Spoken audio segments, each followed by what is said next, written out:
All right. And we're live. All right. Thursday night, 8 p.m. Central Standard Time. A minute or two late, but that's okay. Got Mr. James Chopping of Love My Pups. Hi, everybody. Yeah. I'm really excited about this. I've been excited. I've been looking forward to it. Got a lot of. You're the man to ask these questions. Don't build it up too much now. Hey, I'm going to give you a preface this whole thing. Remember, I'm not a vet. I'm just a person who's been doing it for quite some time. I've been mucking around with dogs for 30, 40 years, my wife and I. And so, we've learned a lot through the school of hard knocks, right? We've made plenty of mistakes. And it's not to say that we're still learning things, but our whole kind of motive behind all this is try to help people and try to help people avoid making some of the mistakes and have better litters and make and financially do better and don't get themselves in trouble with dogs. Right. So you said 30, 40 years. Has it been Frenchies the whole time, or? No. We've mucked around a lot of different dogs over the years. I mean, when we first really started doing dogs, it was labs. And that was crap. How long ago was that? That was in the 90s. So we had a line of labs, totally white labs and fox red colored labs. And that's when we kind of got learning about stud business and helping other people get their dogs pregnant and about marketing dogs and how to go about it. And that was pre-cell phone days, right? So then all of a sudden Tammy, my wife sees a French Bulldog on, I can't think of the AKC show. And she falls in love with this little French Bulldog she sees. And she starts looking around. And she finds a person in Texas who's about 50 miles away who's got a French Bulldog.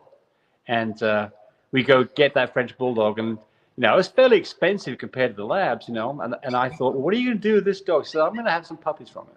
Well, we got a good deal. This lady, she knew a little bit about French Bulldogs, and she gave us she said, I can't get this one pregnant. This one's cheap because it's not going to be in my clan anymore. We take that dog home, and 3 days later it goes in the heat. And it's like 2 months before Christmas.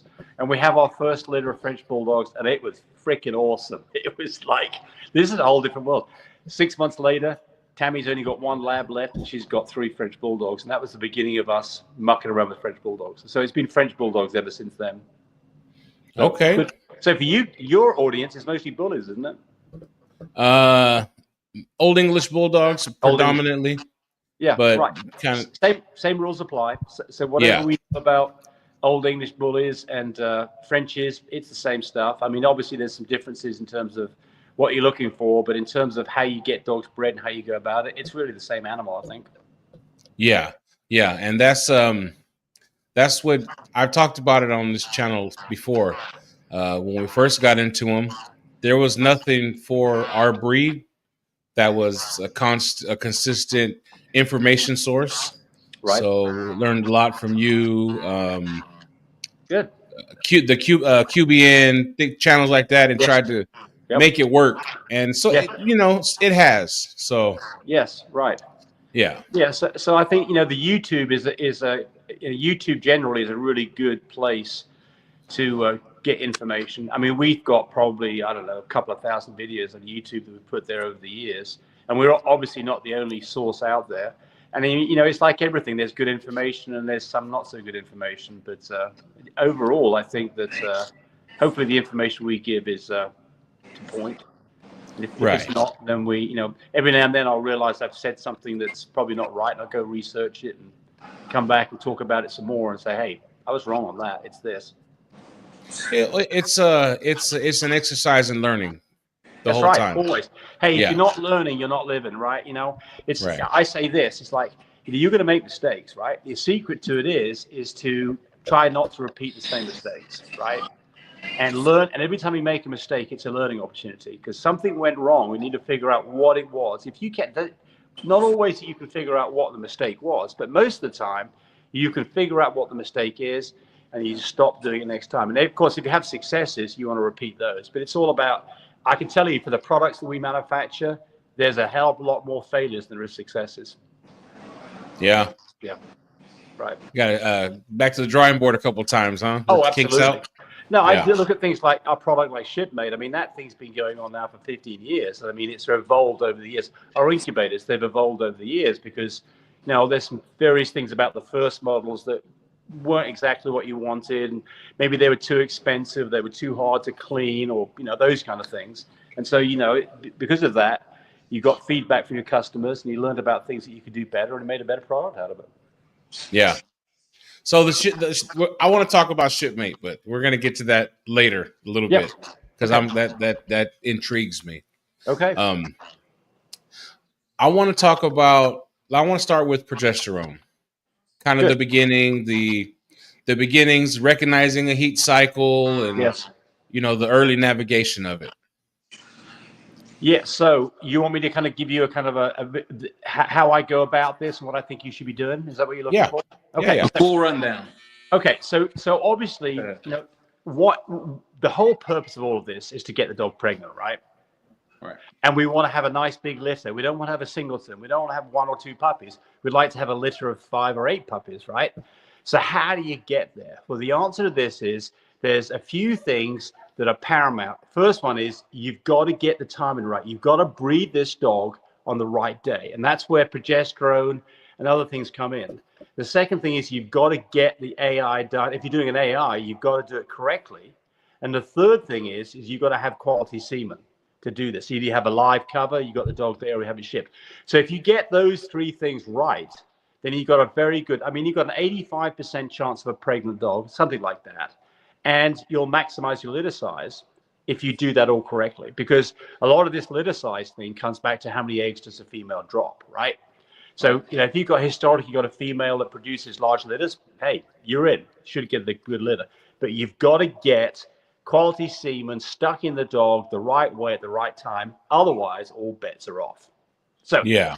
how do you decide what's the right day? So most dogs would get bred something between day 11 and 13. If you were just going to blindly say, I'm not going to do anything, I'm just going to breed this dog, you breed this dog twice, day 11 and 13, 70% of the time, you'd probably end up with a litter. But we want to do better than that. And how do you do better than that? You pay attention to some other things. Blood color. Most dogs start off bleeding. It gets heavier over the first few days, starts to lighten up when the dog ovulates, which is typically around day 9. And 2 days later, most dogs, not all, but most dogs, it's gone really very, very light rosé color, or maybe even the color of this, vanilla color, right? That is a dog that's probably about the right place. That dog should be receptive to other males. If you put a male in there, lots of male dogs, especially young ones, they'll hump on anything. They don't give a shit, right? So they're not particularly useful to tell you where the dog is. What's much more useful is how is the female behaving? Will she do what's called standing heat? Will she stand there and let the dog get up on her back? If she will, that standing heat, you're almost certain that you're in the right place. If she'll let him get up there but then walk away, that's probably a little early. If she's going to turn around and snap at him, you're probably way early or way late. But a dog that's around day 11 through 13, blood colors change from being red to rosé or pink, and she's in standing heat, her tail's moving off to the side, that's a really good sign that you're in a good place. And if you were not going to run a progesterone test, that would get you damn close to the right place most of the time. Now, if you really want to get it right, then I'm going to got a progesterone machine here that you need. This is one of many. This is the one that I've been using. This is the one that we sell. This is the one that I've been using. This is the actual machine that I first got when I became a dealer for Fine Care One Foe products. I've been using the same machine for the last 15 years. So what does this cost? You're going to spend, by the time you bought a machine and a centrifuge and some test kits, you'll have $2,900 in it. But for me, having one more puppy and litter is worth more than that. Easy. What's the money on your dogs? What would you typically sell? What's the average price of a bully that you're selling, of an English bulldog? Oldies, between 3 and 5, depending on pick order, things like that. So if you get one more puppy in your litter, you've already paid for the machine. Right. So if you're going to be serious about this, I think it makes sense that a person should buy a progesterone machine. And if you go to the vet and have this done, You've got to expose your dog to other sick animals, not necessarily a good thing. You're at the, you've got to pay them every test that you go get done at the vet. They may not get you the results till the next day. That sucks, right? They may want an office visit. Before you know it, you got $150 in a test. Yeah. But you can buy a box of 10 test kits for $90. So you're about $9 a test. And what the test comes with is inside here is a cassette that goes in the machine. You do have to draw blood. You do have to centrifuge it. So you've got to learn how to draw blood, right? Mm-hmm. But then you go through the process. It takes about 50 minutes to get the results, and you've got a result, and you know whether this dog's in the right place or not. And you'd be surprised how often you think you're in the right place, and you're not. The dog went backwards on numbers, stalled out for a few days, especially young dogs. Or jumped a day early. Yeah. So when they've jumped, that really sucks because then you potentially, you're breeding late, and that's not a good place to be, right? So I would recommend any of your folks who are watching this, if they don't have a machine, I would really be thinking about, investing in a machine. If you're just going to have one litter, no, don't buy a machine. But if you're going to get into this seriously and you're going to have 2 or 3 litters a year, you need a machine. It'll make a big difference. And it doesn't have to be the one for fine care. There's other machines out there, P4 and other machines out there.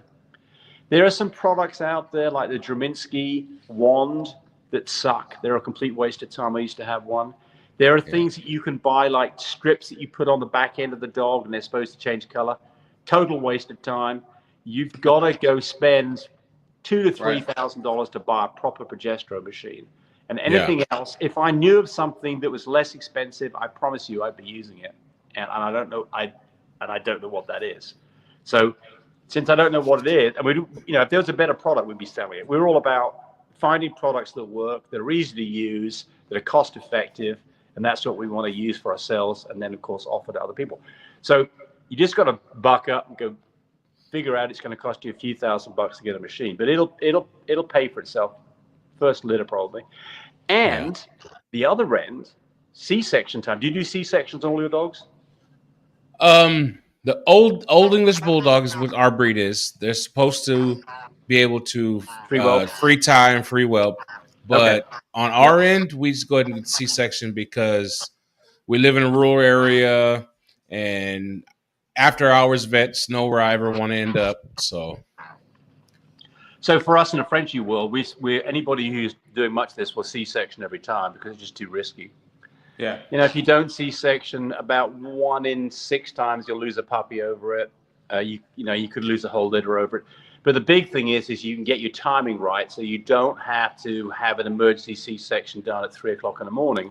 Right. You know that you're within a day at the right time. You get a C-section done that morning, that afternoon, when everybody's awake and they're not charging you for a nasty fee. I mean, here in Oklahoma, C-sections cost us about $1,000. Emergency fee might add another $400 to it. Now, if you're in somewhere like California, some of these people are paying $5,000 for C-sections. Yeah. And a lot more than that if they've got emergency C-section. So you might pay another couple of $1,000s for emergency C-section. Again, the machine just paid for itself. Yes, sir. Yes, right. yes. Right. Yeah.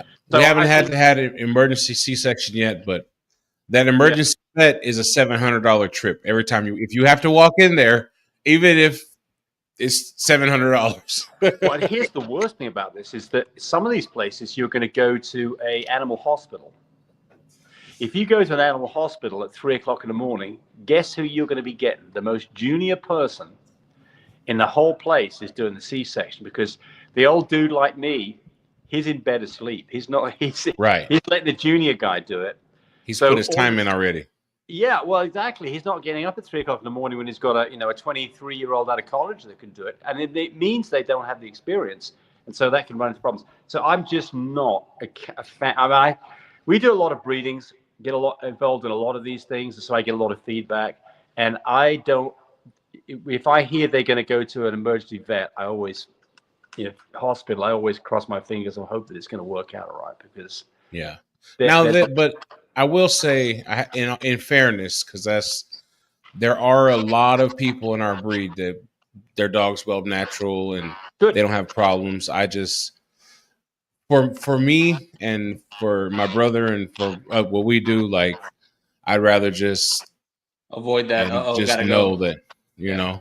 Yeah. I think so. I think that probably now you should have a kind of a repertoire with a vet. You should have a vet that you like, someone that you use, so that when you phone them up, they can answer your phone call. And if Yeah. you've got a vet who will stand by for you in the event you have a problem, then you've got a lot of it covered. I mean, most cases, if a puppy gets stuck, you still got 30 minutes, 45 minutes to do something. And if you've got a vet who will go down there and open the office up and take care of it, you're okay. It's if you haven't planned this and the shit hits the fan and it's a Sunday night, then you've got yourself a problem, and you're probably not going to wake anybody up. They don't know you. They're probably not answering the phone after, after 5 o'clock in the afternoon, especially the weekends. But for me, I've got a number of vets that we use on a regular basis, and I'll let them know that I've got a dog that's going to have a whelp here in the next 24 hours, and I've got their phone number, and I'll keep them updated with progesterone levels with the machine, and say, hey, I think we're ready. Let's get this done. Can we get this done before the sun goes down? Much better situation. Yeah, exactly. Yeah. So progesterone is the hormone that I guess makes the suitable for conception, or how would you? So what goes on is there's a thing called luteinizing hormone. It's what's called the LH surge. If you go back 30 years ago, we didn't have progesterone tests. We tested for LH surge. LH surge is the precursor for progesterone. LH surge happens typically a couple of days before ovulation. With an LH surge, you look for this spike. It only lasts for about 12 hours. You have to run lots of tests to find it. It was hard to do. So these days we go off ovulation. Ovulation happens on an IDEX machine, which is what most of the vets use, at 15 nanograms per milliliter. You say that is ovulation. And if you, on a 5, let me get this right, 5 on an IDEX would be ovulation. It takes very slow progress. First 5 days, it's hardly moving at all. It's less than a 1.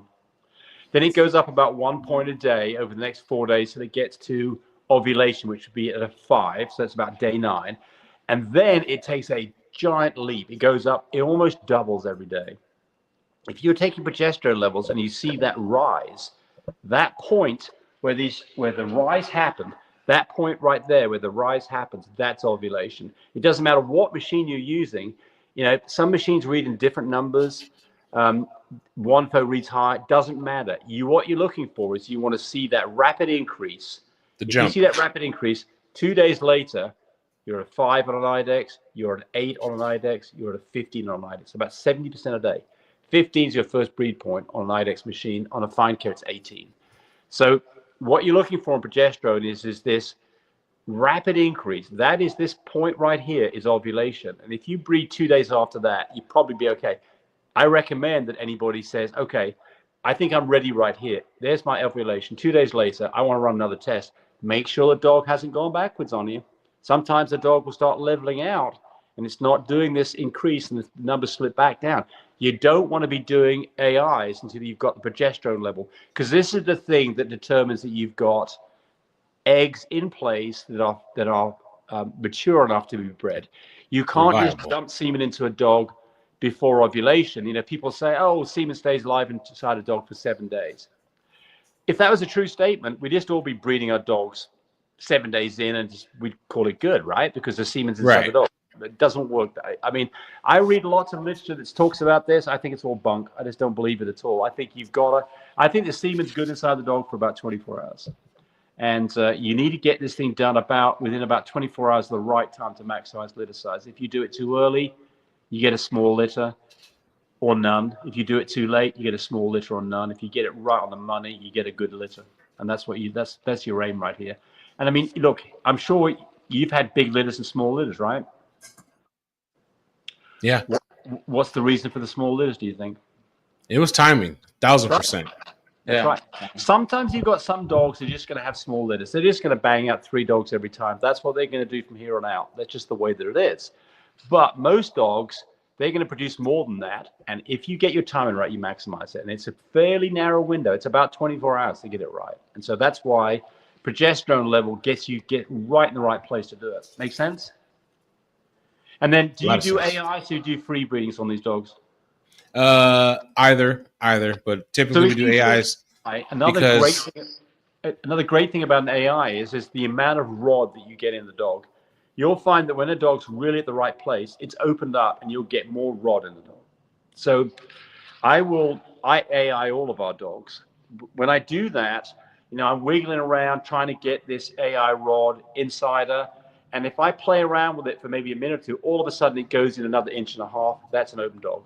If I see that happening, I know that's one more thing that lets me know I'm in the right place. If I can only get about 4 inches in and I can play around with it, I can't get any further, I probably don't have my timing right.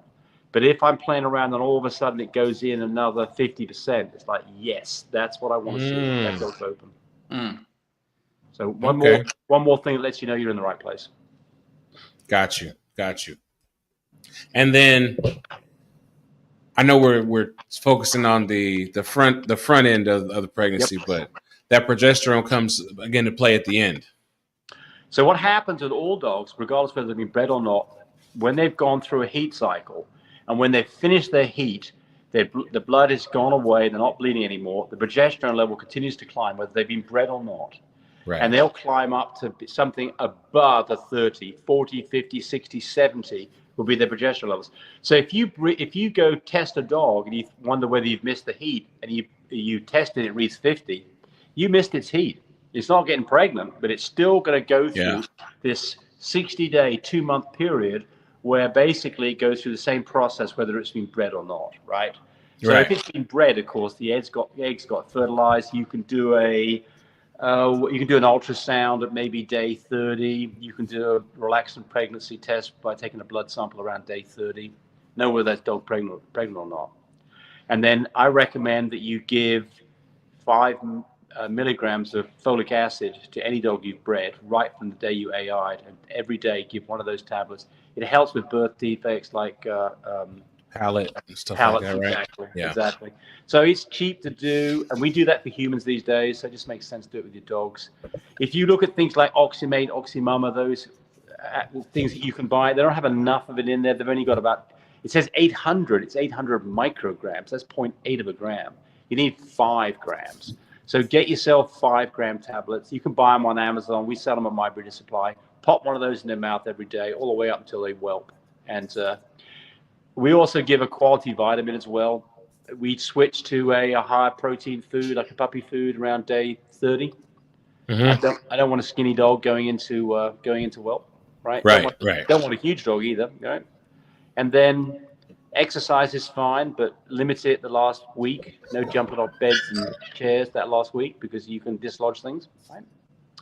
And then start taking the temperature of that dog about 4 or 5 days before expected due date, and look for temperature drop. Temperature, almost all dogs will drop in temperature from a temperature that's something above 100, slowly start dropping down. When it gets to 99.0 or less, you can expect puppies in 24 hours. Do a progesterone test. You want to have the numbers that are 3 or less. And if you're in that place, you're probably in a good place. Stops eating food 24 hours beforehand. Day of, typically nesting and panting, then contractions, then puppies. Yeah. So it's very important to get this right, because for you, those of you who do free whelps, you're not going to go and make a mistake because the dog isn't going to have the puppy so it's ready. For those of you who have C-section, I can tell you, I see so many vets get this wrong. And weekly, I'm talking to people who've got premature puppies, and then they need incubators and oxygen and other things to keep those puppies alive if they can get it done. So you don't want to be, I've been there, you don't want to be there. You don't want puppies that are born more than 2 days early, typically have a rough time. And they'll be born okay. They have these leathery faces, bulging eyes. Those puppies typically start having problems about 48 hours after birth, where they've got problems breathing, and you start losing puppies. It's not a good day at all. So don't get in that place. Okay. And you said this the slick faces, basically preemies, right? Exactly.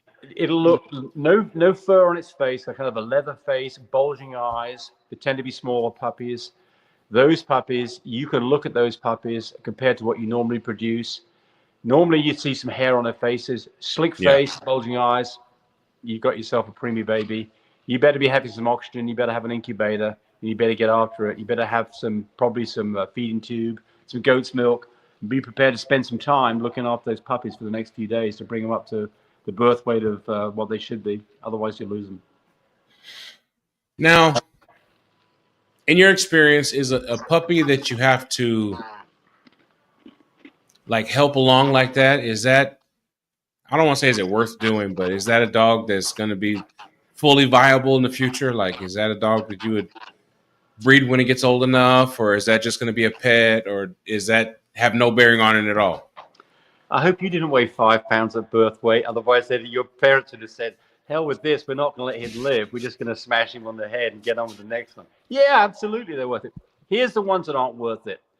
Okay. Puppies that are born with cleft palates. Those dogs, I've never succeeded with a cleft palate puppy getting it to the point where, it's running around with its litter mates. You might be feeding that dog to the point where it can get on kibble. 4 or 5 weeks later, it gets a sinus infection. It dies because there's a hole in the roof of its mouth. Those dogs don't even take them home. But the rest of them, absolutely. You bet. So I had a puppy here. This was about 6 months ago. I had a puppy that was 5 ounces at birth. I knew it was going to be a problem puppy. And I worked pretty hard on that puppy for the next 2 weeks, tube feeding it. It wouldn't gain weight. It was at 2 weeks, it weighed 7 ounces. So it was a little bitty puppy. I think I remember this puppy. Mm-hmm. I think I remember this puppy. You talked about it a good bit. Pixie. Yeah. Pixie is she's small. She's like a 12-pound. She's a year old now. She's a 12-pound Frenchie. Beautiful little dog. Just the prettiest little dog. And it was a lot of work, but it was worth it.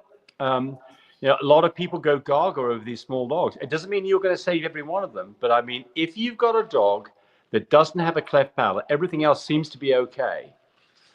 Low birth weight, tube feeding, incubator, maybe oxygen. You can bring those dogs back from the brink and be just fine with them. They may be small dogs, but hey, in my world, small dogs are fine. There's nothing wrong with small dogs. Yeah. Now, if it's got other things wrong, liver shunts and water on the brain, hydrocephalus, those dogs, that's a whole different story. Those dogs might survive. They might replumb themselves and become okay, but a half of them are probably not going to make it. So, you can put yourself through some heartache on this, right? But for me, I'm not going to quit on these dogs. I mean, cleft palates, no, not even going to bring them home. But the rest of them, I'm bringing them home. And typically, you'll know whether you're getting somewhere within a few days, right? If they're just losing half an ounce every day and they weighed 5 ounces at birth, after 3 days, they're at 3.5 ounces. They're not going to make it. They're just not going to make it. But I mean, if they're 5 ounces and a few days later they're at 6 ounces and you're gaining, you're probably going to make it, right? It's worth a shot. So yeah, I think it's worth it. Will they have long-lasting problems? Possibly, right? Some of them might, but a lot of them will be just completely normal. They just had a really slow start. Maybe they got fertilized and they got fertilized later on in the process. I don't know what happens on this. You get a dog that's got 8 or 9 puppies inside it. You're going to get 1 or 2 small puppies in there. Right? Just, for whatever reason, they didn't get the nourishment of the other dogs. Maybe they were late getting fertilized. Maybe they didn't get the same oxygen blood supply that the other dogs did. But they can still be okay. Just they need some help. So I think it's worth it, yes. Okay, we got this comment that says, I just bred a male that was produced with the help of PG 600. Yes. Mom was always super low body fat, looks impressive, but hardly ever comes in heat. Yeah, so got to be careful with PG 600. I've used it for customers. I've never used it myself. The time that I was going to use it, the dog magically came into heat. So, it's a product that's used for pigs. Have you used it? Do you know about PG 600? No, I haven't used it. No. So it's used for pigs. It's to bring pigs in. It's used by them a lot. Quite a few people. If you go to places like Revival Medicine and you look for PG 600, you'll see that it's a lot of the Frenchy people who are talking about it and have used it. My experience with PG, I wouldn't use PG 600 on a dog that was under 2.5 years old, and it'd be a dog that just wouldn't come into heat. And I was about to give up on the dog. Then I'd try PG 600. But if you've got a dog that's less than 2 years old, I'd let nature take its course. The problem with this, if PG 600 was the solution for everything, we'd all be having puppies for Christmas, right? We'd all be breeding our dogs in October, right? So we've got puppies ready to go in December. And so since we're not doing that, then you have to think about, why would you use PG600? I'm not saying you shouldn't use it, but I think you need to be careful with it. I wouldn't use this as a routine solution to produce litters. I'd use this on a problem dog that wasn't coming in heat. So what was their experience on it? Did they tell us what their experience was? How did it work for them? Okay. See if they tell us what they think. All right. But he may coming back pretty soon. Yeah, you got coming back on that one, Martine. Okay. Yeah, that's Martine from Fuerza. So I see it just there. Yes, bred and male, produced with the help of PG600. Mum was always super low body fat. Yep. Hardly ever comes in heat. So yeah, so you got a dog that hardly ever comes in heat. That's the one that you're going to try the PG600 on, right? That's the candidate for it, huh? I have seen reports of people who say it kind of messes up heat cycles, but I don't know that's true. And it's just, it's anecdotal evidence. It's not something that I've got personal evidence on. So I'm a little bit leery on the PG600. But if you've got a dog that's just not coming in heat, what do? You've got to do something, right? You either don't breed or you try it. So I think the PG600 is an injectable.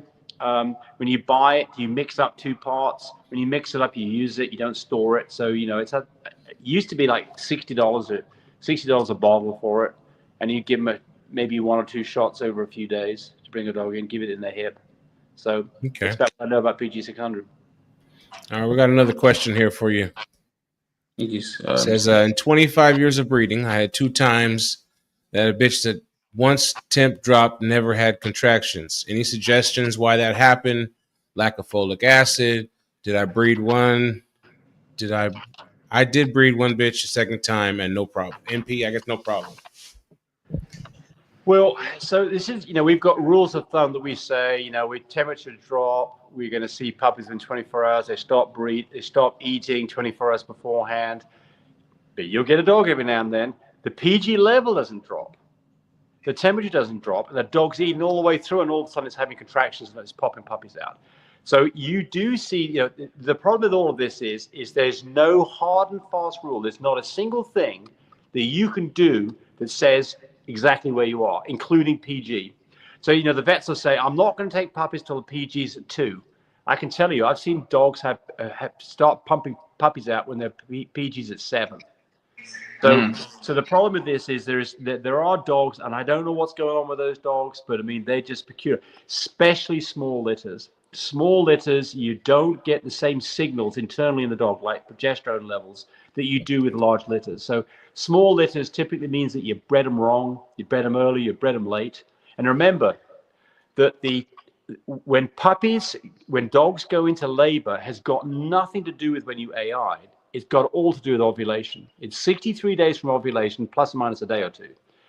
So if you breed a dog early, you're thinking this dog should have had puppies now, but you bred it early, and so it's not 61 days, 63 from ovulation, 61 from AI. You bred early. It might be 63 days from AI or 65 days from AI. And so what happens is you get a small litter. Those small litters tend to come late anyway, and he probably bred it wrong, and so it'll get you in trouble. And those are the ones to really watch out for. Singleton puppies can really be a problem where you take them early. You've got to be very careful with singleton puppies. Yeah. So, go ahead, Alice. Go ahead. So I had a female come in heat on Wednesday last week. Yep. And I took her to get her first test done at the vet on Monday. She was like a 6, a very low, it was a low number. Well, not that low. So this is the rule of thumb that I use. Okay. 5 days to get to a level of 1. So the first 5 days. So you're Wednesday, Thursday, Friday, Saturday, Sunday. She's at a level of 1 on Sunday. Goes up 1 point a day after that. So here you are Monday. You're at a 2 something. That's about where you should be, right? Oh, yeah. So then it goes up 1 point every day.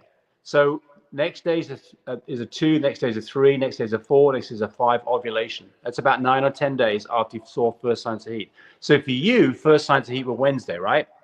Yeah. Is that right? Wednesday was your Wednesday. first. Yeah. So Wednesday, Thursday, Friday, Saturday, Sunday, Monday, Tuesday, Wednesday, Thursday. So about Thursday is about when she's going to ovulate. She's probably going to be bred this weekend. There's your ballpark.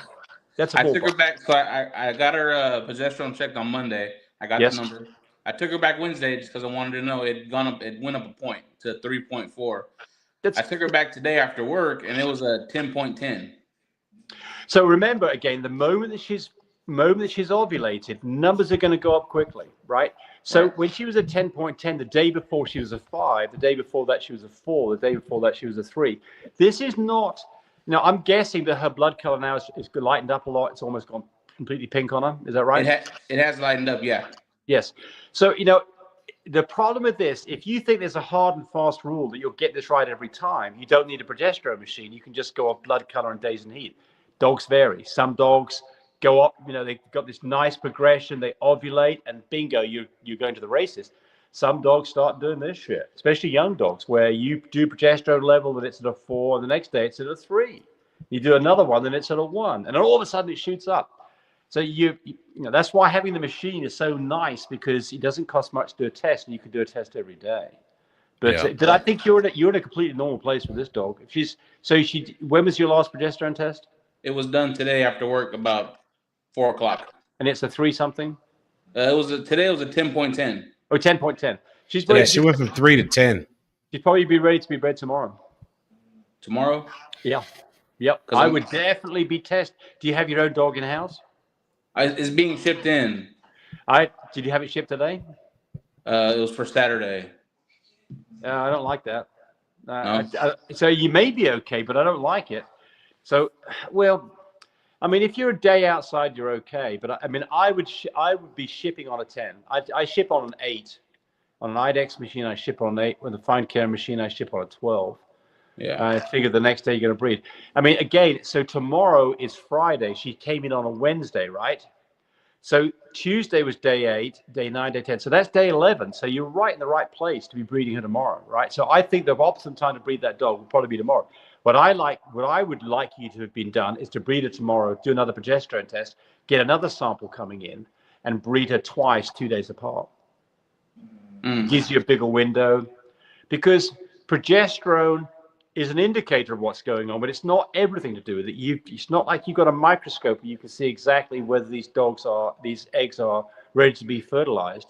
Right. So it's just an inference from progesterone. It's not 100%. That's why I think two breedings 2 days apart, one slightly early maybe, one slightly late, gets you in the right place.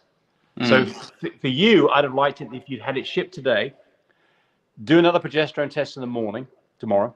If she's at a 15, stick it in the dog, or she's close. Get another shipment in for Saturday. Do another test Saturday. Find out what the progesterone is. And then either hold that back to Sunday or do it right there on Saturday. That, to me, is the way that I would do it. Okay. But you've got to pay for these tests, and you've got to pay for 2 shipments. So you may not want to do that. Yeah. Well, like I said, today after work, I took her to get tested, and it was at a 10. So. Yeah, right. So. Yeah, so it was too late for them to ship. Yeah, it'll be heading out of there in the morning. Yeah. It's good they shipped today. If you knew when you knew it was a 10. I didn't get her tested until after work. That was my. There's another thing. It's like, for me, I tell my customers, I can ship out all the way up till 3 o'clock in the afternoon. If you call me up at 3:10 and tell me you need semen tomorrow morning, it's too late. FedEx has already been. Right. So I like people to go. This is the next thing is you go to the vet. Make sure that the vet is not going to send it off to a lab somewhere, because that's going to lose you a day, right? Yeah. And make sure they can ask how long does it take to do a test. If they say we need 2 hours, get that test done in the morning. Right. You don't want to be in a situation where it's a Friday afternoon, you find out you need to have it shipped in for a Saturday, and it's too late and nothing can be shipped right until Monday, and the next opportunity to breed that dog's Tuesday, and you're out of the window. So pay attention to somebody who's, the stud owner needs to know what the shipping options are. If they don't know what the shipping options are, then you're the guinea pig, right? It's not to say they don't have nice dogs. It's not to say that it's not going to work. But you need to ask these questions ahead of time to make sure the stud owner, they should be able to tell you what's going on with progesterone levels, because if they don't, you're relying on the vet, and vets don't always get it right? Yeah. So the more that you can get the stud owner involved in this, the more chances are you being successful, because you don't want to ship it late. Here's another example, FedEx. If you ship something FedEx, you need to mark on the package it's going to be for a Saturday delivery. If you don't do that, it arrives Monday. Well, that's no good. So the stud only needs to know about the shipping process. They need to know what time they've got to get it to FedEx, how to fill the paperwork out properly, what other options if they're using UPS or the post office to make sure that you're going to get it when you need it. Because you don't want to be the guinea pig, right? Right. Right. I can tell you this because I didn't know what I was doing when I was first doing it. So I had pissed off customers because I shipped the thing out Friday and I wouldn't mark the box for a Saturday and it would arrive Monday. Mm. They weren't happy about that. That was my fault. Yeah. Yeah. All right. So we got some check-ins here. Good. Martine said that I guess she had 4 pups. They were all healthy with the PG 600. Okay. Good. Right. Let's see. And then So it'll be interesting to see what happens next heat cycle on that girl. Will she start to be regular or not? Will we have to use a PG 600 every time? It'll be interesting to see what happens to that dog. I don't know the answer to that. But I mean, I keep a calendar of my dogs. Every time they come into heat, whether I bred them or not, I put them on the calendar. If I bred them, I count the number of days to C-section and see whether it's all right. So I know what that dog does. So I've got a record of that dog. How often does it come in heat? Is it every 6 months? Is it every 8 months? And then how does she behave? What's her blood color? How does it look? I keep a record of all that. And I find it very useful when I come back to that dog because I won't remember it 6 months later. I've got too many dogs involved. But to have that written down somewhere on a calendar is a good thing to do. right. And then Steadfast Performance, he said he was the one that had the temperature drop, but no contractions. He said pups ended up dying, had to get a C-section. Mother began vomiting green. Yeah, well, so, of course, if you get a green discharge from a dog, not vomiting, but out of the vagina, that means separated placenta, and that means you've got really big problems. Separation of placenta from mum's blood supply produces a green discharge. Those dogs, you've got to have a C-section done now. If you don't get a C-section done within an hour, you're definitely going to lose that puppy or puppies. Now, a dog that's vomiting green, I don't know what the circumstances were here. I mean, there can be all kinds of reasons why this goes wrong. I mean, you can have a puppy that dies inside mum. Those can force an early whelp. You can have a whole litter that gets, you can have things like brucellosis, a sexually transmitted disease that'll wipe out a whole litter with stillborn puppies. You can have things like canine herpes virus that will typically they're not. It's not as disastrous as brucellosis, but it'll affect puppies, and those puppies typically have problems a few days after they've been born. So I don't know the circumstances of what went wrong with this, but obviously something went wrong. Someone right? Yeah. Yes. Yeah. Did they do an early C-section? Were they forced into an early C-section? Were there other things going on? So we need more details before I can tell you what I think is going on, but I may still get it wrong. Yeah. So why since we're on the subject of shipping semen and stuff like that, can we hear about the shipmate now? You can. I want to say one other thing about that person who had that bad experience. This is, when you have these bad experiences, it sucks. I mean, it's especially, if you, it's financially devastating. It's emotionally devastating. There's nothing fun about it. The important thing about this is get back on the horse and try and figure out what went wrong. So you try to avoid that on future litters, especially that particular girl, right? It doesn't mean you always know the answer, but you've got to try to research this to find out what you think went wrong so that you can not repeat the problem. It may be beyond your control, but a lot of these things are in your control. And so those are the ones that we don't want to do the repeats on. Shipmate. Okay, I've got a new version of Shipmate. This is not the same one that you see on our website. It's a less expensive version of Shipmate. So how many versions in are we? This Shipmate what? 3.0, 2.0? Yeah, well, there was Shipmate, then there was Shipmate Lite. Now we just got one Shipmate that's a My Breeder Supply. This is a new product that I've developed over the last 6 months. It's a little bit different than the other one. So on this one, you see when I swipe across that, it shows me. I never got upside down there. Oop, there we go. There we go. Oh, find out where my camera is. There you go. Is it reading backwards for you, or is it reading the right 23 degrees Celsius is what it said. That's right. That's the temperature inside. This is a double wall vacuum flask, right? Okay. So the semen goes in there. You can collect it in a lot of people use these kind of tubes, right? So collect the semen. You need to add an extender to it. The product that we use is called Canoplus LT. It's a 10-day extender. You can keep semen alive for up to 10 days with this system. It won't be as good after 10 days as it was at day one, but you can certainly keep stuff over a weekend alive for 4 or 5 days and get dogs pregnant still, right? All right. So you collect the semen in this, you add warmed up extender in a ratio of about 2 to 1 if you're using our system. That goes in there. Then this is the magic block. This is a little bit different than the other system. So you can see here there's a flashing light. See that light flashing? Yes, sir. That will flash the current temperature, and then it'll stop. So it'll be flashing about 23 times, then it'll stop for a second, then it'll start back up again. That is the current temperature this block is experiencing, right? This block has, I'm moving the back up on it, good old AA batteries. That's what runs it. So those are dirt cheap. You put fresh ones in every time. You put batteries in there. You don't have to do anything else. You just put those batteries in there. And by the way, when you put the batteries in, I'm just going to recycle this here. When you put batteries in, it will be rapidly flashing. It'll flash rapidly because it says, hey, you've got used batteries. All right, so you put fresh batteries in, right? You pop this inside this. Put the lid on it. Stick that in a shipping box, a foam shipping box with some ice packs.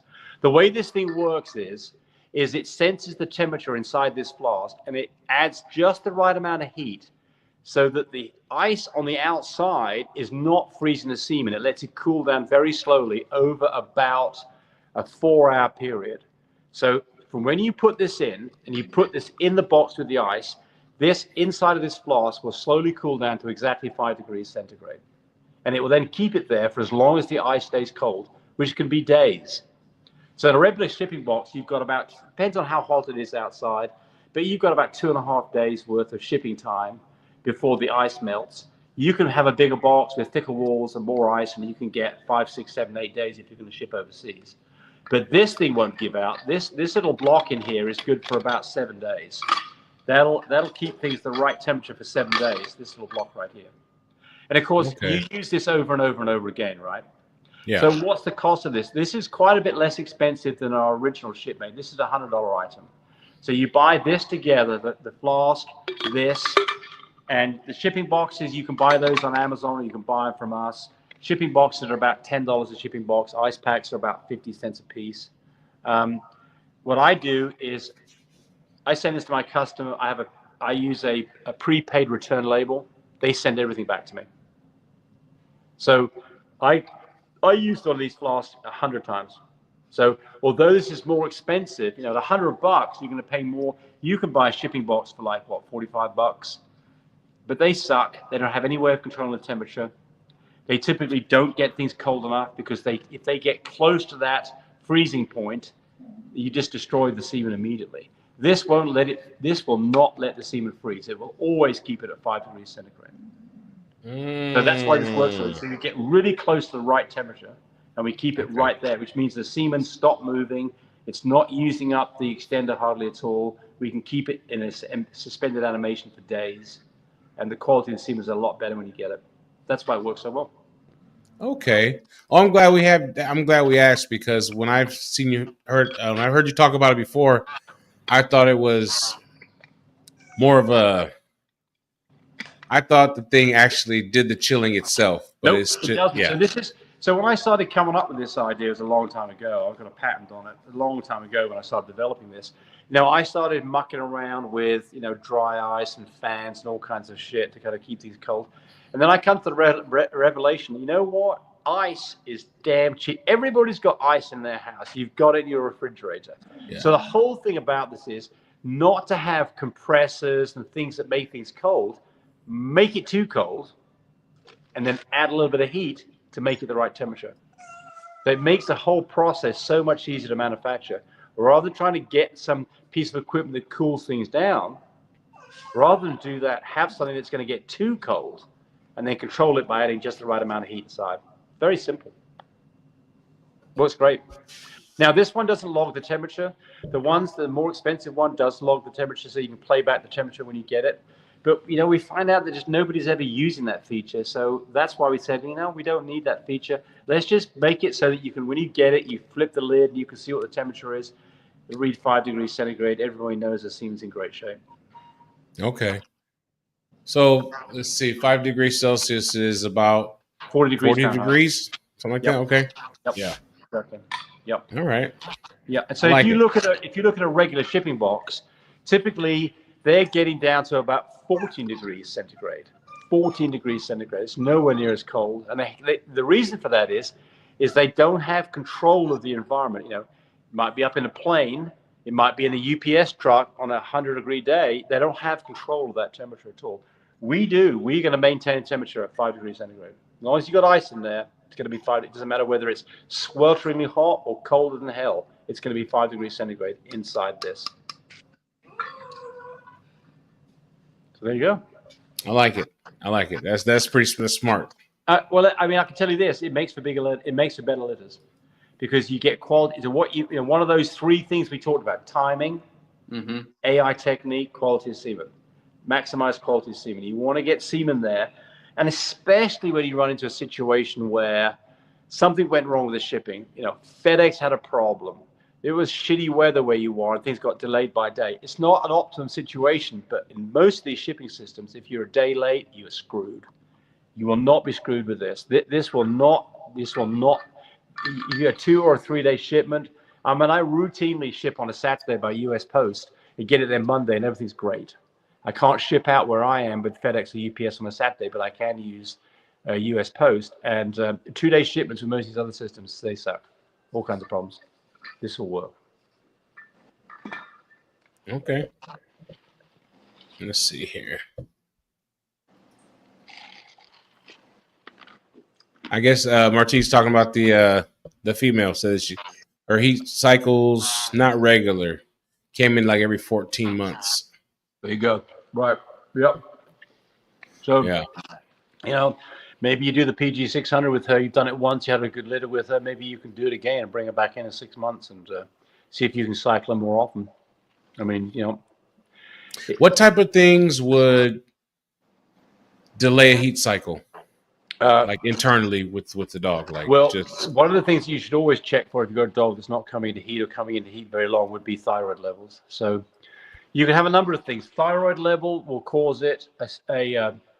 Cysts on their ovaries can cause it. Cancer, uterine cancer can cause it. Those are just some things that can cause it. There's probably a lot of other things I don't know about. And I mean, a lot of times you just don't know why it happens, but it's not very common. Now, I typically, you know, the number of times that one of my dogs that doesn't come into heat, but once every 1.5 to 2 years, one time out of God knows how many dogs I've had. So I've only seen that one time. And that was actually the dog that I got the PG 600 for. And then I had a customer had a similar problem. And I said, hey, you want to try this PG 600? And we gave it to that dog. And then I ordered another batch of it, and before it arrived, my dog came into heat naturally, so I bred the dog. I still didn't get it pregnant. I could never get that dog pregnant. She was a problem dog. So she had it, and what looked like a normal heat cycle didn't get pregnant. And she had another heat about a year later, and I bred her again and didn't get pregnant. I moved her on. So at that point, she was like 4.5 years old when I was done. I gave up. Yeah. Makes sense. Yep. And then one of the things we didn't plan to talk about, but it did come up on one of our lives before, was your heated whelping tape. Right. So that's another thing we have a patent on. I'm going to go through the process. You know, how do you make sure you've got a great environment for your puppies? You want to have a good environment for your puppies that's safe. Puppies, especially puppies that are less than 4 or 5 days old, can get cold really quickly. They can't regulate their temperature until they're about 7 days old. Those puppies get chilled and get cold. You'll lose puppies within 4 or 5 hours. So getting a puppy that gets cold, that's a death sentence. Get a puppy that gets sat on, especially with your dogs that are pretty heavy, that's a death sentence, right? So those are the 2 things that we have to really watch out for. So what do? Well, everybody typically uses a pig rail, right? You have an internal ledge on the inside of whatever you're using for a whelping system. And the puppies can get underneath that. If mum starts to back up because she's wriggling around, she's falling asleep, she runs into that ledge and the puppy's underneath and the puppies don't get squished. Everybody does that, right? You do that, correct? Mm-hmm. Yeah. Okay, so that's a norm, right? So the next thing that we do is we'll put a heat lamp in there. Put a heat lamp up here. Who's closest to the heat lamp? Mom. Mum. Does she want the extra heat? Probably not. She hates it. Hates it with a passion. She's got a fur coat on. She's standing up, moving around, steps on a puppy because she's trying to get away from that stupid heat lamp. So then what's the next thing we do? We put a heat pad underneath, right? So same thing again. Heat pads underneath. Mum's on the heat pad. She's getting cooked from below. Not what she wants either. She's getting up and down, steps on a puppy, right? So where would we like the puppies to be? We'd like them to be under the pig rail when they are not nursing. We want to be with mum when they're nursing. We want them to be under the pig rail when they're not nursing, which is 95% of the time. So what do? We put a heat tape. So it's a pressure sensitive heat tape that goes around underneath the bottom of the pan that's part of that whelping box, right? Mm-hmm. And it's directly underneath where the pig rail is. So the only place that's heated is on this perimeter area, right underneath the pig rail, and nowhere else. So here's mum. She's happy. You can leave her with the puppies 24/7. She's not getting cooked. She's not having an anxiety because her puppies are somewhere else. The puppies, they will not like that cold floor. They're happy when they're nursing on mum because they're right against, so they're getting warm. But when they fall off mum, they're on this cold floor. They will naturally start moving around in search of a better place. And guess what? The place they find is under the pig rail where it's nice and warm. And safe. And safe. And they just magically fall asleep. They will stay under the pig rail most of the time. The puppies, I don't like the idea about separating mum and babies. I mean, I think about, do you have kids? I have a kid. You have a kid, right. So here you are. Your spouse has got a kid. You're at the emergency. You're in the hospital, right? And she's had a C-section done, right? She's waking up in the C-section, and she says, "Hey, where's the baby?" And you say, "Oh no. Now you're going to get the baby every 3 or 4 hours. The baby's somewhere else. You're not going to." Your wife's not going to be happy about this. Don't think that dogs are any different. We've all evolved the same way. They're there to look after their babies. This is what women do. This is what the female species, this is one of their prime movers, is to look after and give their life if necessary. Right. So we want to leave puppies and babies together, but we don't want to get puppies getting cold. And we don't want to get puppies getting squished. And this solves both those problems. And now the puppies, you take puppies away from mum in an incubator. You put them with mum every 3 hours. They are drinking like crazy because they know what's happened. They know that they haven't been fed for 3 hours. They know they're not getting fed for another 3 hours. They know this after a couple of feedings. Milk's running down out of their noses. With my system, the puppies feed when they're ready. They're all doing it at different times. There's no competition. They just know that whenever they want to get a drink, mum's right there, and they don't just blow themselves up. So you just don't see this situation where they've got milk running out of their noses. What you do see is puppies asleep under the pig rail where they're safe. And I leave my babies and mums together 24/7 immediately after C-section. I don't intervene. I leave a camera in there. Immediately after. I pay attention for the first couple of days. Right. I'll have my bedroom door open and a camera there so they can watch the camera if I hear noises. And invariably what's going on is mum's vigorously cleaning up a puppy and it's complaining. That's it. But, occasionally you have a puppy that's, for whatever reason needs some help. The camera just lets you just kind of peace of mind. But I don't separate babies and mums. I let them get on with it. And I mean, for those of you who do separate them, it ruins your whole sleeping schedule for the next week. You're not lying about that. And you just don't need to do it. I mean, I promise you, this is magical. It's absolutely magical the way this works. I mean, this is what, I came up with this system about 15 years ago. And I was playing around with some puppies and some heat pads, and I built myself a box. And I had 10 little pads all in a row, a long, skinny box. And I had 10 little heating pads that I could have switches. I could turn them on individually. I took a newborn puppy and I put it in that box. And I put it on one of the pads that was hot. The puppy stayed there. I turned the pad off, turned the electricity off that pad so it got cold. Within a few minutes, that puppy's moving around, and I turned on the heat to the adjacent pad, right? The puppy moved over to that. I could walk this puppy up and I could make this puppy crawl up and down the whole length of this 2-foot box by turning on individual elements. Does that make sense? Yeah. I knew I was onto something. I patented that idea. And so that then developed into this, let's get puppies to go where we want them to be. And where is that? Under the pig rail. It works great. So what can you buy this for? I've got a new version of it. The old version is still available on My Breeder Supply. Is $211 for the heat tape and the thermostat. But I've got a new one that's $100, and it has a built-in thermostat. It's not adjustable. So we had it so that you could see the temperature and you could adjust it, but it was a waste of time because you always need to have it set for the same temperature. It needs to be set for about 104 degrees. So rather than having a control that can go wrong, we buried the thermostat inside the heat tape. So now you just have a heat tape with a plug. You plug it in, and you put your hand on the pad above it, and it's just nice and warm, and everybody's happy. Yeah, Right. That's good because they can get away from it a little bit. They don't have to be directly on top of it. Exactly. So this is like, people say, well, can it get too hot? Will it burn the puppies? Look, your fireplace at Christmas time, you got a beautiful log fire going. Do you sit right on top of the fire? No. What do? You move to the right place. You move away from it. So that, you might be that, I'm getting nice and hot, now I'm getting too hot, I'll move away from it a little bit. The puppies do the same thing. And what you find is at 104 degrees, they just want to be right on it. And so you'll find them all lined up all the way around this pig rail, just lined up head to toe all the way around the pig rail. Yeah. It's working. It's working. That's awesome.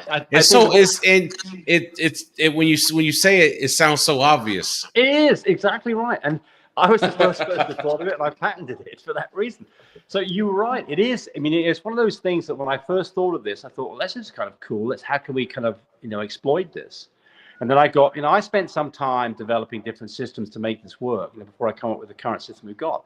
But I mean, right off the bat, I realized I got something that was working. That was going to be useful because it just completely. You cannot monitor puppies 24/7. You just can't do it. It just takes a moment for a puppy to get squashed, right? Now, you could go take a shower and you come back and you've got a dead puppy. I mean, it can happen that quickly. If mum rolls on a puppy and she doesn't realize what she's doing and you're not there to intervene, the puppy's dead very, very quickly. With the pig rail, 95% of the time, the puppies aren't even under mum. They're completely away from mum and they can't get squashed. And that's why it works so well. Yeah. So, how it is, you buy these products that say, all this, you see it on the TV all the time about how it's going to make your life easier. And, some of these products are okay, but for the most part, they're not quite what you expected they'd be. I promise you, this one works.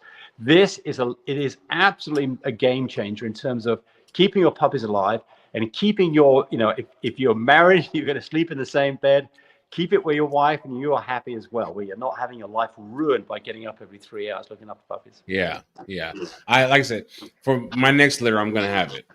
Good. Right. Yeah.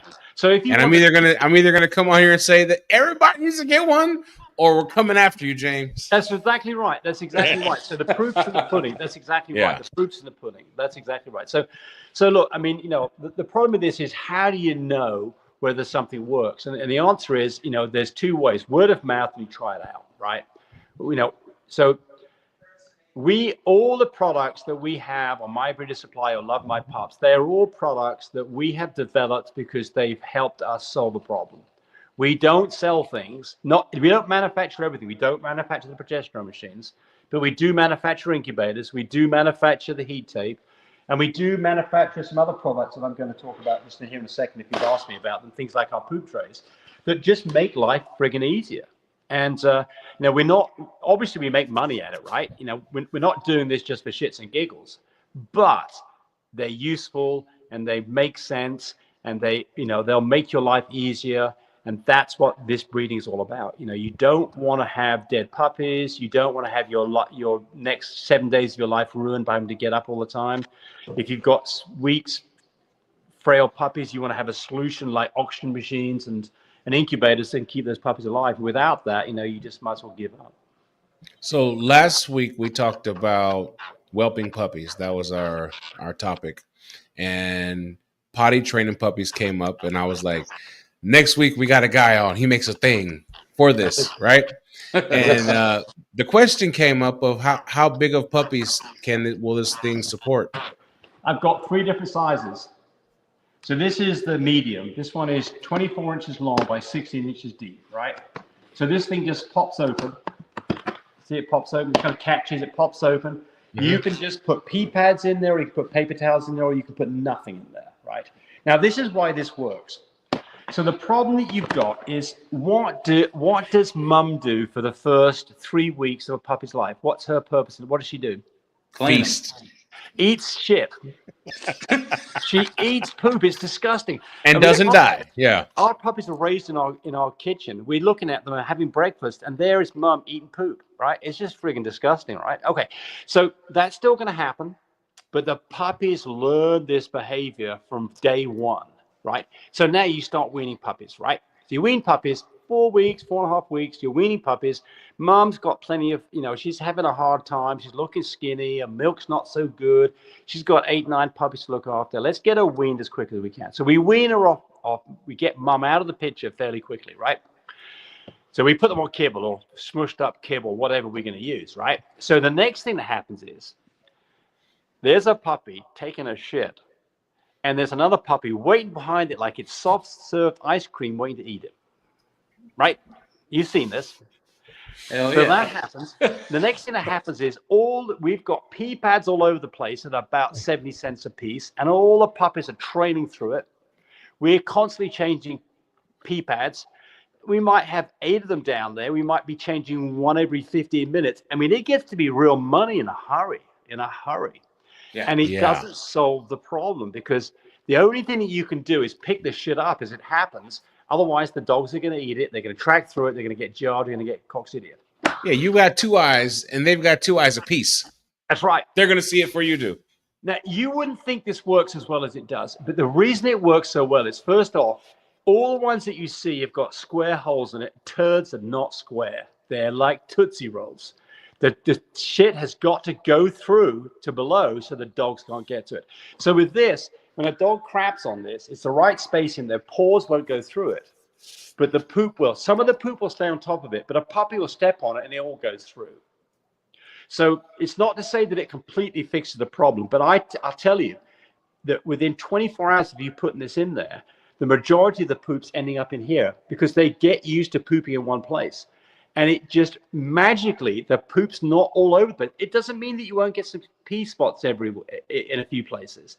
But for the most part, majority of the poop goes. So what we do is this. We have this medium-sized one. We put that in their crate at nighttime.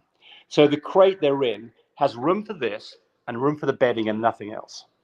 Puppies typically don't shit on their own in their nest, right? So they have to shit on this. So they learn this from day one. They're exposed to this. They learn that this is the only place they can poop, and so they're used to using this. Then we have the bigger one, which is a 30-inch by 60, which is a large size, outside in the play area. We close up the pen in the daytime so they can't get to this one. Now they've got another one out there. They're already used to using this, and almost immediately, I mean, within a few hours typically of you using this, they're all pooping on the damn tray. And the poops now, for the most part, is much, much easier to control. They're not stepping in it, they're not eating it, and you're not having to change pee pads out all the time. It just works. So that you can buy at Love My Pups. That large one is $49. The medium one is $39. And we have a small one that's $29. And what I recommend is you buy a medium and a large, and we give you $10 off if you do that. And you get a medium and a large with FedEx shipping is about $96 delivered to your door. It works great. So it's one of those things again. If you don't like it, return it, give you your money back. And you've had larger breed people use I've got all kinds of people using this. I mean, I get people who come back and buy this, and they come back and buy 5 more. I've got some people who give this away with their puppies. The puppies are used to this, and they say to their customer, "Dog's poop trained. I'll give you a tray." And I mean, this is a big deal because, one of the big hates you have for getting a new puppy is the puppy shitting all over the place, right? I mean, it can be, some puppies do well with this. A lot of puppies don't. If you can get the puppy right off the bat to shit on this, you've just made your customer a lot happier. So I've got a lot of people who will buy the small ones, and they will give those to people when they pick this. It's a $29 product. They'll give that with their puppy when the puppy leaves because they're already used to it. Yeah. That makes good sense. So, I've got people who've got Chihuahuas who use this. It always amazes me their feet don't fall through it, but I guess they can step around on it enough that it's okay. Right. But certainly if you've got, adult dogs, if you've got dogs that are, 80-pound dogs, this is probably not going to work at that point because, the turds are too big to go through. Right. So this is specifically designed for dogs puppies. that weigh something between 5 pounds and maybe 15 pounds. Get much bigger than that, the turds aren't. I do make some now that have got wider spacing for bigger dogs. So I've got they're the same size, but they have a bigger gap between the. Yeah. So I do have. They're not actually on the website yet. But so what weight do your dogs? When you get your dogs to be 4 weeks old, what do they weigh? At 4 weeks, 10, 15 pounds, maybe somewhere in there. You'll be okay. Well, not at 4 weeks, you said, or 8? So at 8 weeks, I'm going to guess that you've got dogs that are probably 15 pounds at 8 weeks, aren't they? 15, 12, somewhere in there at 8 weeks. You're good. This will work from when you wean until when the dogs leave. When the dogs are older than that, they get, your dogs are probably what, 50-pound dogs, 50-pound dogs as adults?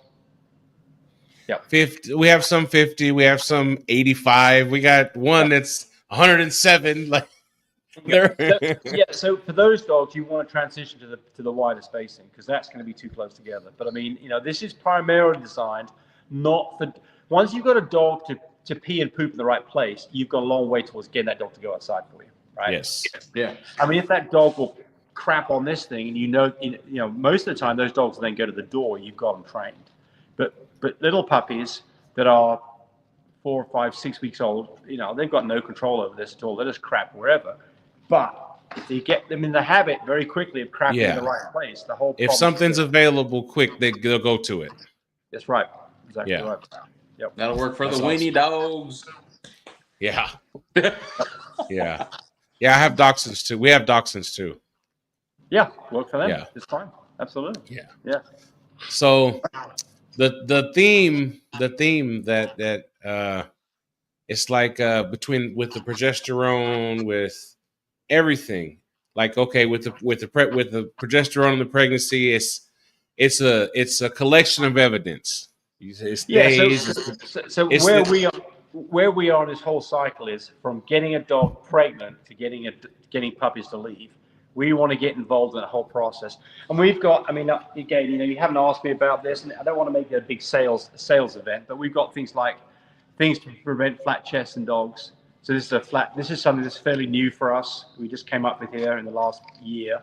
It's a flat chest prosthesis. So it goes around the puppy's chest. It clips together so it holds tight. Very easy to put on, take off. The puppy's legs go through this. The head comes through the front here, right? Stops them getting a flat chest. So if you have puppies where you get into these swimmer puppies that develops in a flat chest, you can lose those puppies. You need something to stop it. This is the kind of thing. And when you come up, we've got huge ones. All different sizes. So, and they're adjustable. Obviously, you wouldn't use this on a little bitty puppy. But, the point here is that we manufacture these in all different sizes. You've got to go, this is a new product, and you have to actually call me about this. It's not even on my website yet, but it will be on the website. The problem with all this is I have to have puppies to experiment with. I haven't had a litter in a couple of months. So I got this going on my previous litter from about 5 months ago. And now I've got customers I've been sending this to try out. I'm now ready to manufacture the product. I won't have any puppies for about another 3 weeks. So this product, if you're interested in this, you have to call me up directly to get this. And the being part of the research trial? Yeah, exactly. Yeah. Exactly. This is how we develop products. We use them ourselves, and we have other people use them. We find out whether they like them, whether there's problems, and we fix it. So this has been through many iterations over the last year, probably about 3 years now. I've been dicking around with this, quite some time. Coming up, so I need to come up with something that I can manufacture inexpensively, but it was easy so you see how it all clips together. It goes in there. You hear it clicking. It comes out.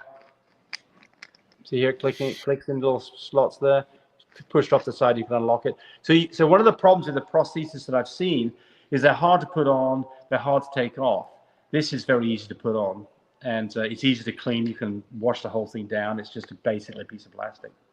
Yeah, we had a flat chest starting to develop when we first started breeding with a dachshund puppy, and we with the Coflex wrapped him up a little bit, not tight, obviously, but it worked. I guess we caught it early enough that. Simple means we're able to. Well, the first stage of this is a puppy that's swimming around. You typically see this in bigger puppies, small litters, lots of milk. They get lazy. They're sitting there at the milk bar all the time. Then they get this. They're not getting up on their legs. There's no competition. The next thing you know, they've got a flat chest. Yeah. And so those and mama's a really good mama, and she's bringing it to them. Yes, and if you let that go too far and they really start to get a flat chest, it impinges on their lungs and their heart, and you can lose your puppy. Absolutely. So, the sooner you catch this, you can get things fixed typically within a few days if you catch it early. Yeah. You want to get that puppy up on its legs, moving around, and if he's getting a flat chest, you want to make sure you're taking pressure off the chest. So the way this works is, you've got a nice curved surface, so their flat chest sits in here like this, and you can see where that space is between my fingers and the bottom. That gives it room. So as opposed to being, if it's laying on the ground, it's laying like this and it gets a flat chest. When it lays on this, there's a space there that lets that rib cage move around. Yeah. So one more product. Awesome. Yeah. Like I said, we did that and then taped the legs. Yes. So that, you know what I mean? Tape those legs up. When those puppies are 10 days old and their eyes are open and starting to move around, if you're seeing one or two puppies that are not getting up like the other ones, that's a sign that that's going to swim a puppy and that needs some help. And if you do that, you will fix it. If you don't do it, then you'll go to the vet and the vet will say something silly like that dog needs to be put down. Yeah. So besides folic acid, do you give any other supplementation to? We give folic acid daily. We give a vitamin, your quality vitamin. You can buy, PetSmart, places like that. Quality vitamin. We give that daily. We that's all we do. We move to a high protein diet around a month into it, and then we worm our dogs with Safeguard 10 days before puppy birth, for 3 days in a row, and then we do the same thing for mum 7 days afterwards, 3 days in a row. So basically, both sides of whelp, we try to knock down any parasites that we passed on in the milk. That's very safe stuff. That's it. No vaccines, nothing else. Definitely, if it's time for shots, do not give shots to dogs that are pregnant. That'll wipe out a litter for you. So don't do that. I would hold back any medications unless the dog absolutely. Flea medications, heartwormings. I don't give any of that stuff when the dog's pregnant. I hold all that back. Yeah. But if you've got medication your dog has to have, and have a discussion with your vet and make sure that it's okay to give that to a pregnant dog. If it is, that's fine. But for us, we don't have any special needs for any of these dogs, so we just we stop all of our work, we stop all of our vaccinations, all of our tick and flea medications. We stop that completely. The only thing we do is wormings. Does it work well for us? It's just a vitamin, huh? Vitamin and a high protein food. Movement onto a puppy food. And puppy food after 30 days, you said? Yep. And then one of the problems you have is these dogs lose their appetite, especially if they've got a big litter, they're not eating very much. You may have to switch up, you may have to hand feed, you may have to do some things to get their appetite back up. That lasts 4 or 5 days, right? And then we add some cottage cheese to their food when they've whelped. We give them a higher calcium, Nutrical or cottage cheese. Don't go overboard on it. You can you don't want to give it before birth. You can cause things like eclampsia if you get their calcium load wrong and you start giving calcium before they whelp. You can actually mess up the calcium cycle and make them have what we call milk fever or eclampsia.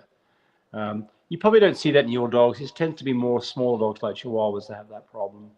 Do they get this?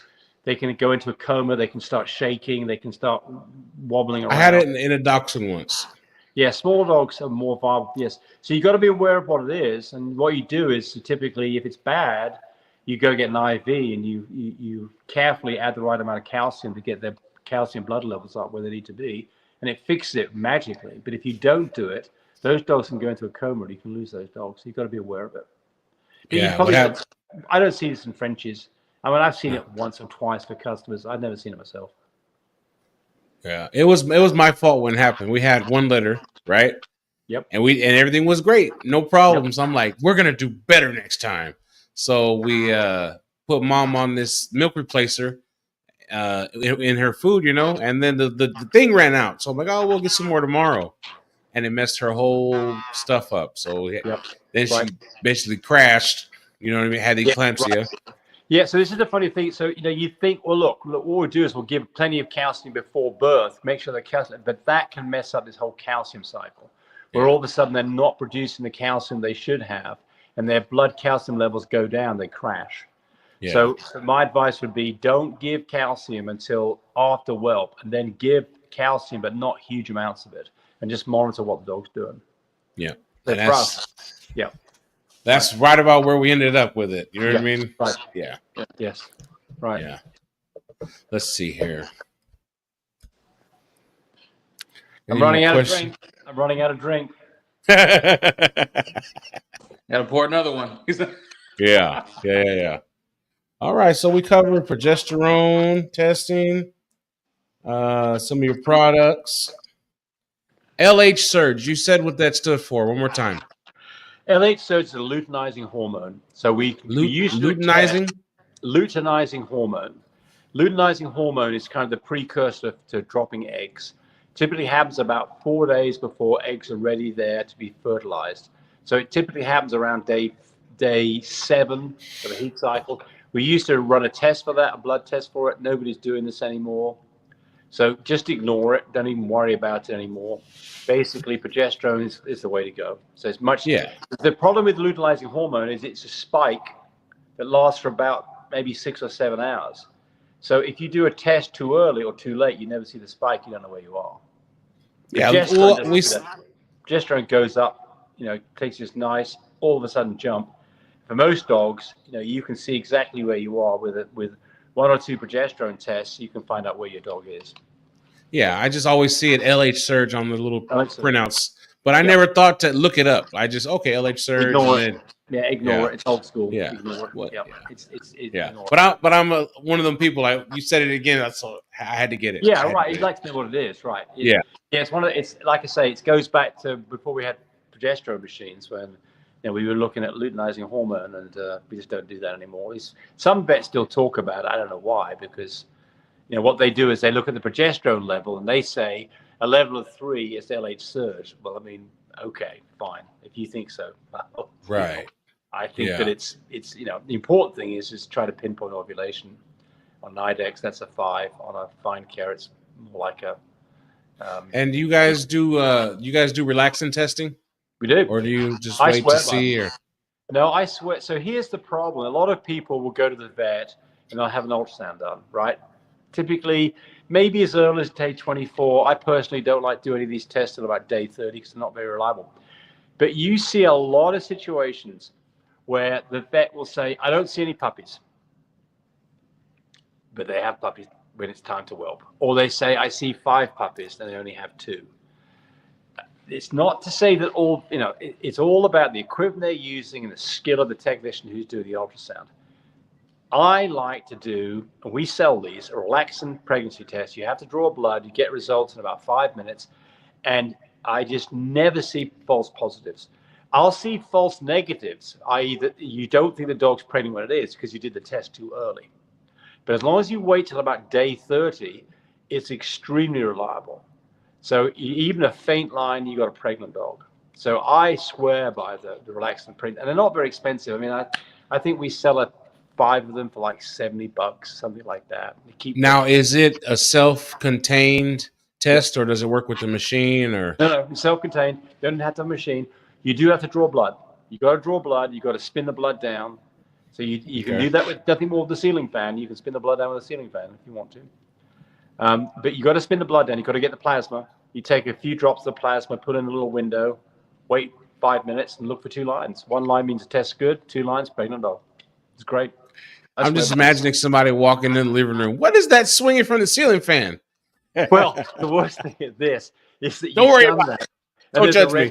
There's a red line all the way around the room. Yeah. Because the damn thing come off the ceiling fan. Your wife's like, "What's that red line around the room or the ceiling fan?" Yeah. The damn thing come off the ceiling fan. I've had that happen. Yeah. So if you do your progesterone test by yourself, you can buy a centrifuge for sub $100. That's the way to do it. Yeah. It takes forever on a ceiling fan. It takes like a couple of hours to spin it down on a ceiling fan. Now, are you using like the microcentrifuge or the big? Either one's fine. I like the micro because it's, the problem you've got here is that you don't want to have a big container that you've got to fill up with blood to be able to see the separation. I tell you what I use. I use the caps, the guard caps that come off a syringe. They'll hold about a cc of blood, and I'll spin those. I put those in my machine, and then I've got a really nice column of clear stuff that I can get my pipette in there and get to it easily. As opposed to if you've got, say, like a shot glass, man, it's just a little fine layer on top of it. You can't hardly pull it off top, right? So for me, I just use. You can use a 5 mil, the 5 mil little conical jobbies, but a guard cap's 1 cc, 1 mil. That works great. But you better blow on it. Some of them have a hole in the end of them. You don't want to have a hole in it because it'll all come out the end, right? Right. So what I do is every time I get one, I'll take it on my mouth and I'll suck on it. And if it goes to my mouth, I know there's no hole in it. I use it, and then I throw it away when I'm done. Fair enough. Yeah. Fair enough. Yep.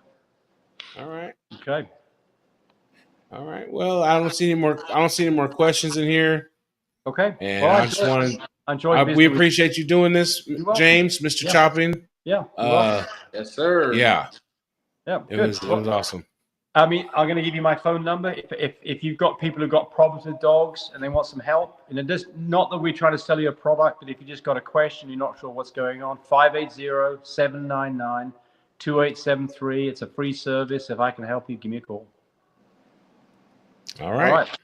Okay. Thank you, sir. All right. Have a good Have a good evening. You too. See ya. All right. Yep. All right.